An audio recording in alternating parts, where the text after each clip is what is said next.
धर्मेंद्र प्रधान का इस्तीफा क्यों नहीं लिया गया? सरकार संवाद क्यों नहीं कर पा रही है? छोटी सी गलतियों पे मीडिया में पत्रकार को इस्तीफा देना पड़ा था। आज ये दो धाराओं में बटा हुआ है। कुछ लोग इसे कांग्रेस समर्थक, कुछ लोग इसे खालिस्तान के समर्थक, कुछ इसे किसान के समर्थक, सब कुछ बता रहे हैं। हमारे देश के प्रधानमंत्री छात्रों से संवाद करते, लेकिन नहीं, आम जनता उनको तानाशाह कह रही है आज।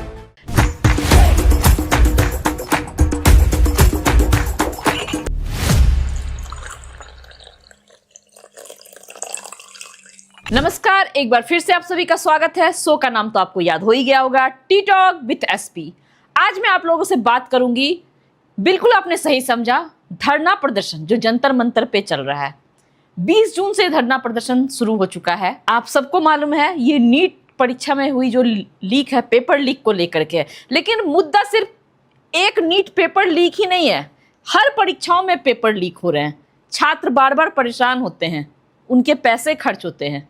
एक आम middle class, below middle class के बच्चों से पूछिए, उनके माँ बाप से पूछिए, वो कितनी कठिनाई से तैयारी कराते हैं। पैसा खा के आए हैं। वो अभिजीत दीपके को सीआईए ने भेजा, अमेरिका ने भेजा है।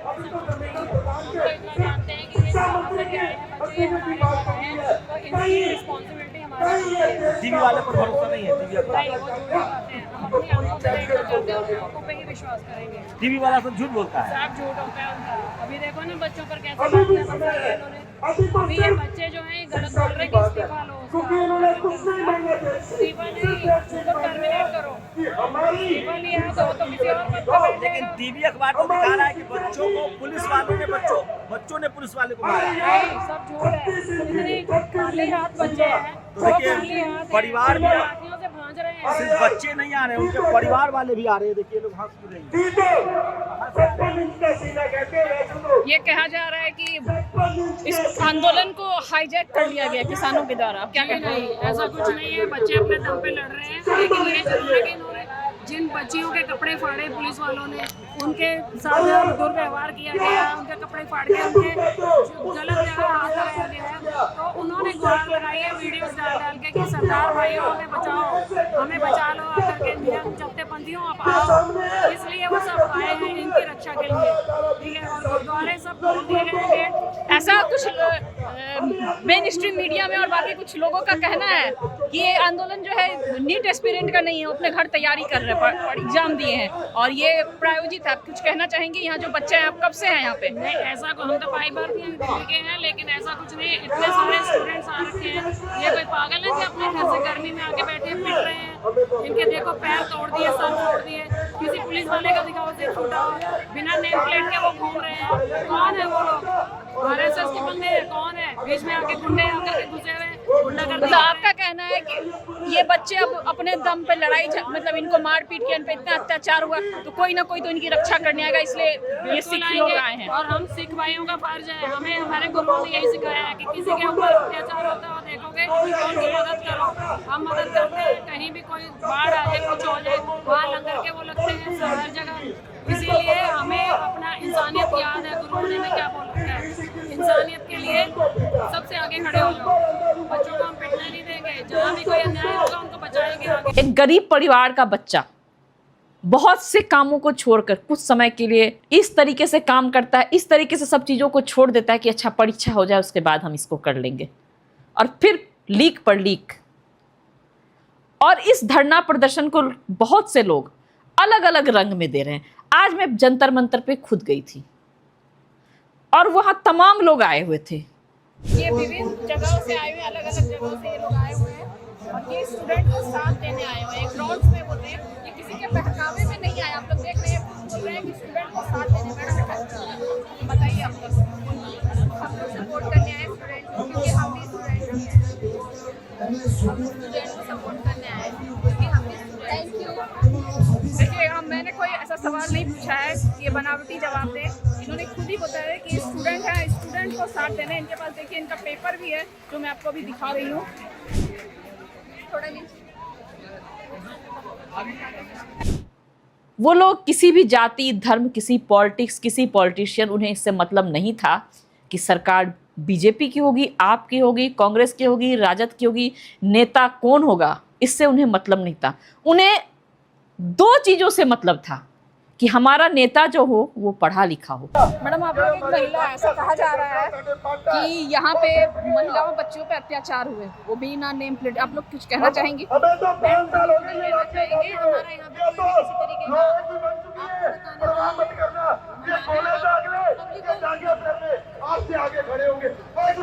सर यहाँ के जो लोग हैं इनका कहना है कि बिना नेम प्लेट के वर्दी वालों ने अत्याचार किए, लाठियां चलाई, किल लगे थे, आप लोग कुछ कहना चाहेंगे? अभी हाल में कुछ फुटेज जारी हुए थे जिसमें था कि आप लोग कुछ नहीं बोलना चाहेंगे? बिना नेम प्लेट के आप लोग के जैसे वर्दी पहने कुछ लोगों को दिखाए गए थे, वो मार रहे थे, आप क्या कहना चाहेंगे? सर आप कुछ कहना चाहेंगे?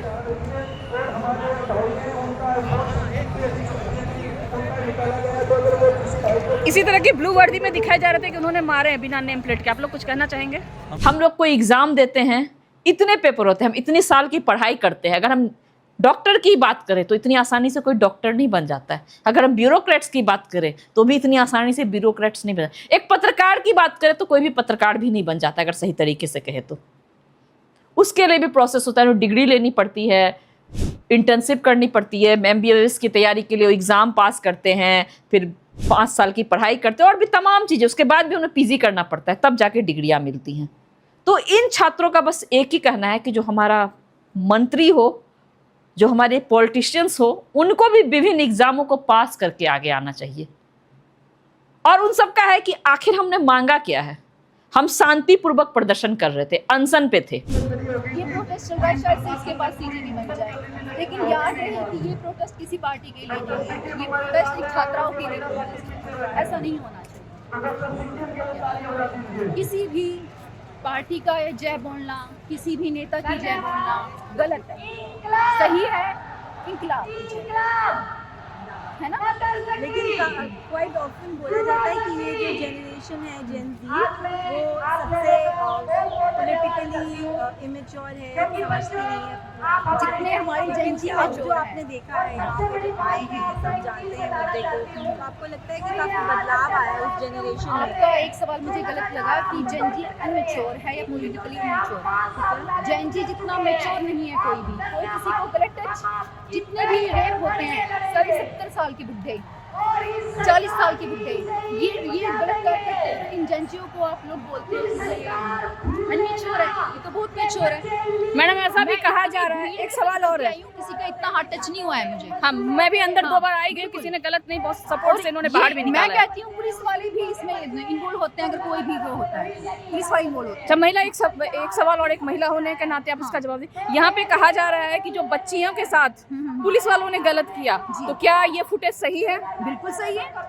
आप एक फुटेज पुलिस वालों के खिलाफ दिखा दो, एक बच्चे के हाथ में डंडा दिखा दो, आप दिखा दो अगर फुटेज गलत है। एक सवाल और है, कहा जा रहा है कि यहाँ जो बच्चे हैं वो नीट एस्पिरेंट नहीं है और इस आंदोलन को पॉलिटिकल पार्टीज के द्वारा हाईजैक किया जा रहा है, तो आप क्या कहना चाहेंगे कि इस तरह की मारपीट और सुरक्षा के कारण या सुरक्षा के लिए सिख या अन्य पॉलिटिकल पार्टी का सहारा लिया, क्या कारण है इसके पीछे? जब तक पॉलिटिक्स इन्वॉल्व नहीं होना तब तक कोई भी प्रोटेस्ट आगे नहीं बढ़ सकता। आपने GD अग्रवाल का प्रोटेस्ट देखा था, 104 दिन तक चला था वो, कोई पॉलिटिकल पार्टी नहीं इन्वॉल्व हुई, 104 दिन वो मर गए थे। अगर यहाँ पर भी नहीं इन्वॉल्व होती तो यहाँ पर भी मर गए होते। 104वें दिन मोदी जी का मैसेज आया था कि जी हमें बड़ा दुख हुआ, GD अग्रवाल जी मर गए, क्या यही रहेगा? बस इतना ही होना बाकी था, बाकी सबके आगे है। Thank you so much, bye.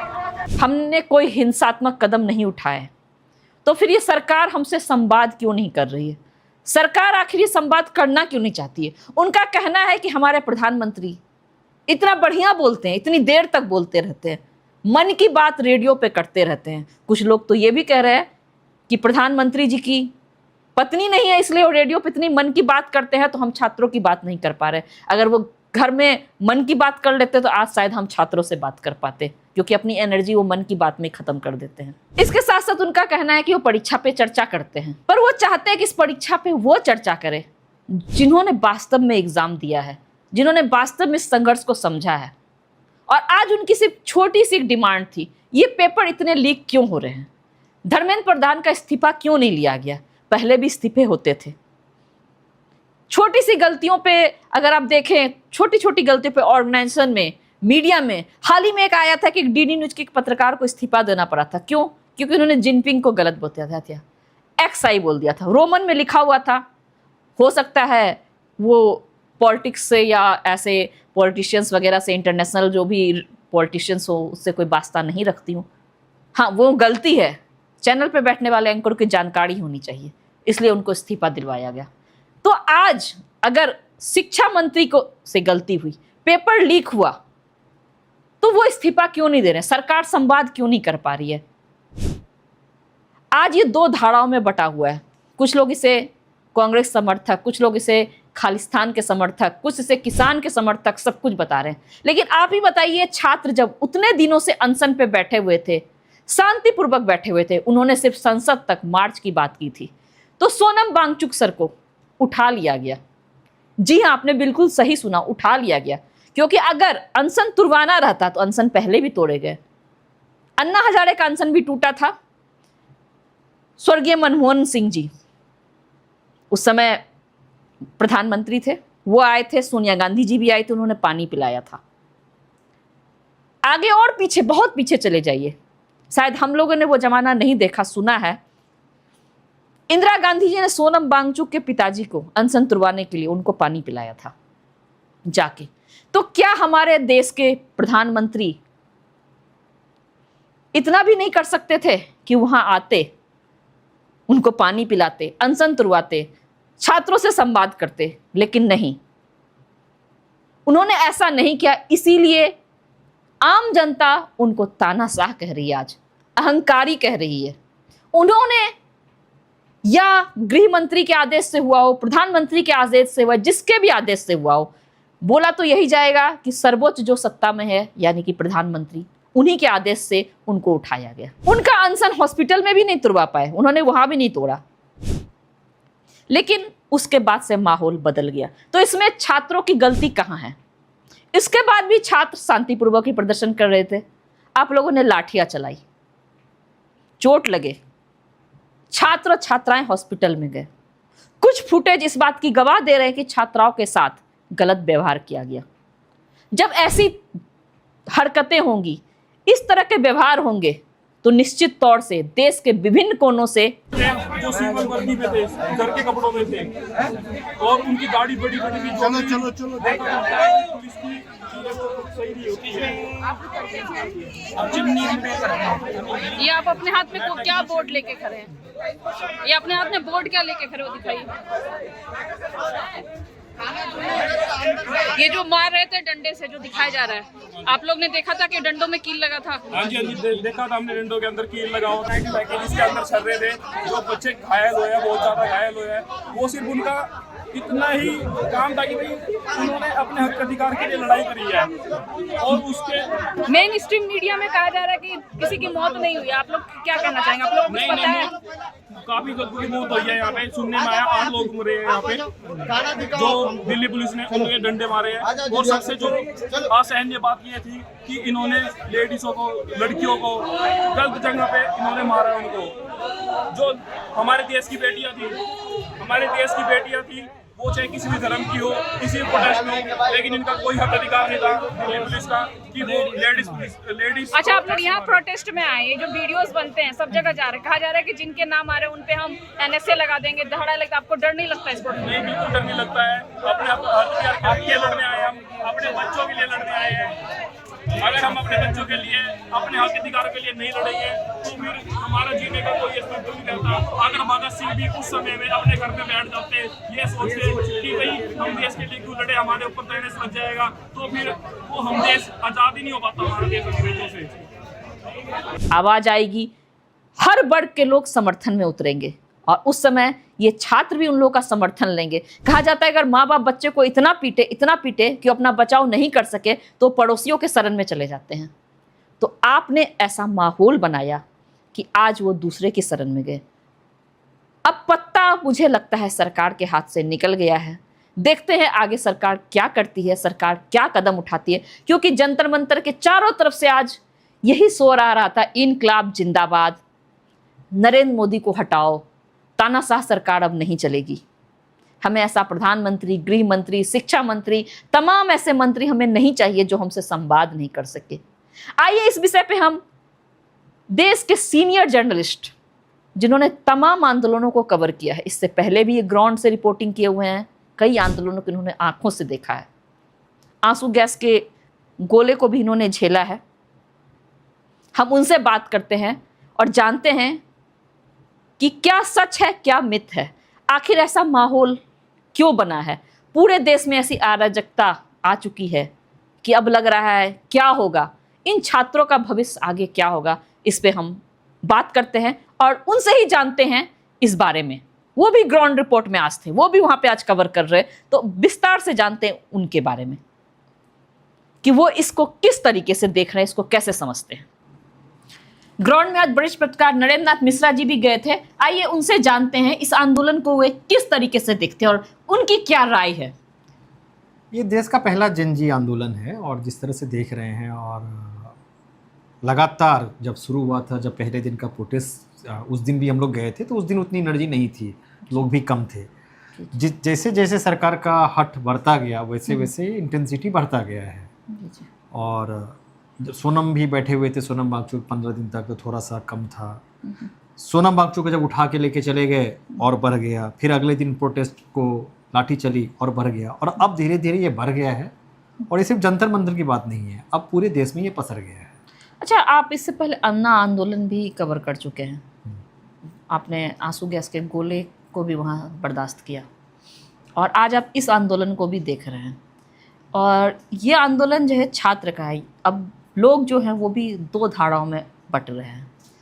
कुछ जो वैसे दूसरी धारा के लोगों की संख्या बहुत कम है, क्योंकि जंतर मंतर की इस भीड़ को देख के हम अंदाज लगा सकते हैं, लेकिन कहा जा रहा है कि ये जो पूरा देश में फैल गया, ये जो है एक प्रायोजित, इस तरीके से लोग कह रहे हैं कि छात्रों के भविष्य के साथ सत्ता में आने के लिए खिलवाड़ किया जा रहा है। इसको आप किस तरीके से देखते वो हैं? तो हमेशा सरकार के लोग हमेशा इस तरह की बातें तो करते ही हैं। जो याद होगा 2012 जब अन्ना मूवमेंट हो रहा था, उस समय मनीष तिवारी ने वो अन्ना पे कमेंट कर दिया, लेकिन उस समय की मीडिया स्ट्रांग थी, मनीष तिवारी को बाहर कर दिया, फिर 6 साल तक वो टीवी पर दिखने ही नहीं आए थे। लेकिन अभी जो मीडिया का एक वर्ग है वो कोशिश कर रहा है, लेकिन इस बार तो जंतर मंतर पे आप तमाम स्टूडेंट को देखिए, या वो लोग अब इस तरह के आरोप से दूर जा चुके हैं और वो अपने हिसाब से प्रोटेस्ट कर रहे हैं। और उनको पहली बार उनका ना कोई डर है ना उनका कोई लिहाज है।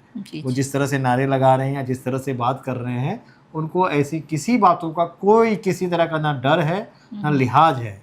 जी आपने देखा होगा पटना में जो स्टूडेंट हैं वो पूछ रहे, पुलिस से पूछ रहे हैं कि सब कुछ तो आए, लेकिन तुम्हारा टीयर गैस कहाँ है, तुम्हारा वाटर कैनन कहाँ है, जब पानी फेंको देखेंगे। तो इस तरह का वहाँ अब स्टूडेंट के बीच में माहौल है कि अब उन्हें डर नहीं हो रहा है। जी, यहाँ पे भी देखिए कि सब कागज पर लिख के खुलेआम बोल रहे हैं, अमित शाह गद्दी छोड़ो, और अभी देखिए कि एक चिप्स वाले और बिस्किट बांट रहे थे वो।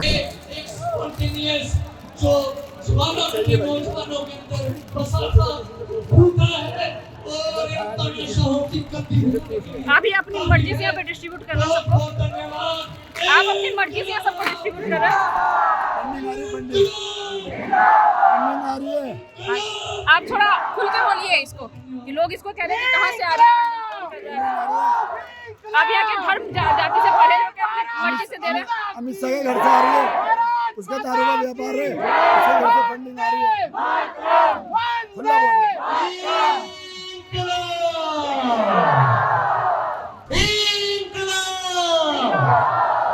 आपको अमित शाह से डर नहीं लग रहा ऐसा बोलने से? क्या है उत्तर बिहार है, हमारा भी गृह मंत्री है, हमारा भी गृह मंत्री है, ऐसे थोड़ी लाठी चलवा देगा, बच्चों पे चलवा दी। कई सारे स्टूडेंट इसलिए लाठी चार्ज अगले दिन आए कि हम लोग मिस कर गया, हम लोगों को भी लाठी खाना है। तो वो लाठी नहीं खाने का फोमो है, वो लाठी खाने आए हैं। जी जी, मैंने भी अभी देखा ना, जो ये बिस्किट और चिप्स वाले बांट रहे थे, मैंने इनसे पूछ दिया, शायद ये मुझे सत्ता समर्थक समझ के इस तरीके का जवाब, जो भी क्यों जवाब दिया मुझे नहीं पता। मैंने कहा कि ये जो आप ला रहे हैं, इतने बांट रहे हैं, मुझे लगता है दुकान वाले तो फिर इतने पैसे कहाँ से आ पा रहे हैं। तो इन्होंने कहा कि हमें फंडिंग हो रही है, अमित शाह जी और उनके बेटे जो बिजनेसमैन हैं वो हमें पैसे दे रहे हैं। तो इस चीज़ों को आप किस तरीके से देखते हैं? जाहिर से आप उन्हें बदनाम करने की कोशिश कीजिएगा तो पहले लोग लिहाज कर देते थे, इस बार ये नए लड़के लोग हैं, ये लिहाज नहीं करते, ये उन्हीं के भाषा में उन्हीं को जवाब दे रहे हैं। तो ये, और इस बार पहली बार ये भी हो रहा है कि जो अधिकतर प्रोटेस्ट हैं वे खुल के बोलते भी हैं कि हम तो आप ही को वोट करते थे, आप नहीं सुने। तो ये सरकार की एक बहुत बड़ी भूल हो गई, नहीं तो वो धर्मेंद्र प्रधान से ही तो इस्तीफा मांग रहे थे, कोई बहुत बड़ी मांग नहीं जी थी। जी बिल्कुल तो बिल्कुल। अब सरकार को लग रहा होगा कि ये हम उनको हटा चुके होते, रिसफल भी करना था, उसी में हटा चुके होते, लेकिन अब गाड़ी आगे बढ़ गई है।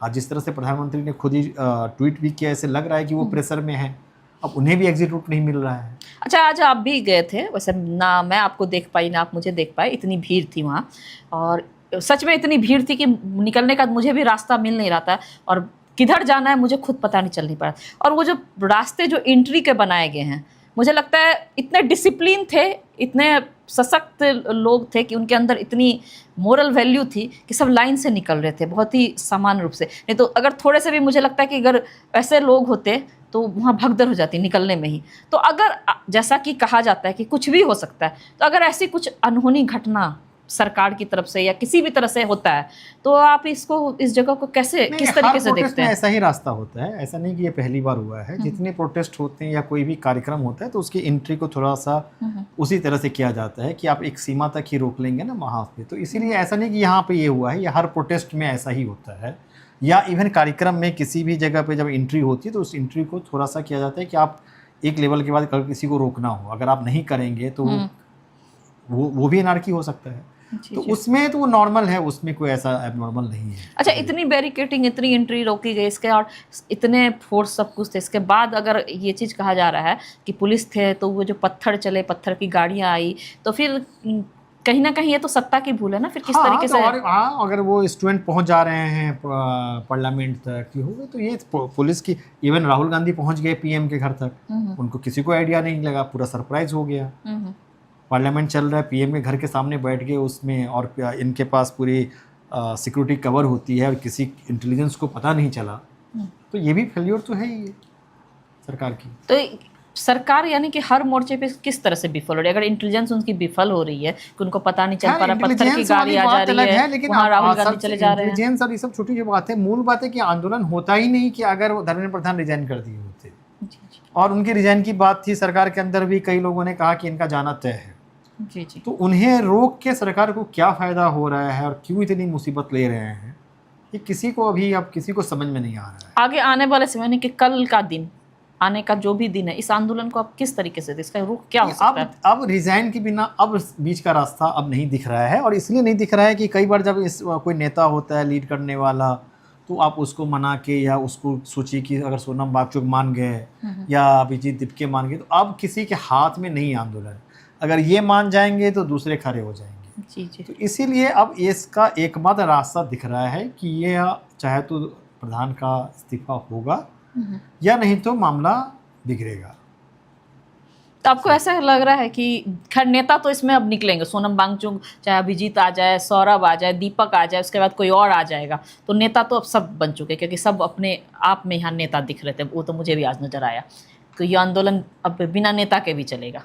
तो लेकिन एक सवाल है कि आज अगर सरकार मान ले आज भी इतना सब कुछ होने का, धर्मेंद्र प्रधान के इस्तीफा को, तो आप क्या देखते हैं? ये आंदोलन नहीं, इस्तीफा हो जाएगा तो आंदोलन खत्म हो जाएगा, तब उसके बाद अलावा कोई तो मांग नहीं है, तो पब्लिक का भी सपोर्ट नहीं होगी। आपने मंत्री को हटा दिया, क्योंकि आंदोलन के अंदर मैंने से तमाम आज देखे कि जो अमित शाह, नरेंद्र मोदी हटाओ इसके भी नारे अब लगा रहे थे। वो अलग बात है, वो तो मान लीजिए मनमोहन सिंह, लोकपाल जब सरकार ने मान लिया, लोकपाल बिल तो सरकार हो गया खत्म ना, उसमें मनमोहन सिंह के रिजाइन की भी बात हो रही थी, लेकिन लोकपाल आंदोलन हो गया, लोकपाल बिल आ गया।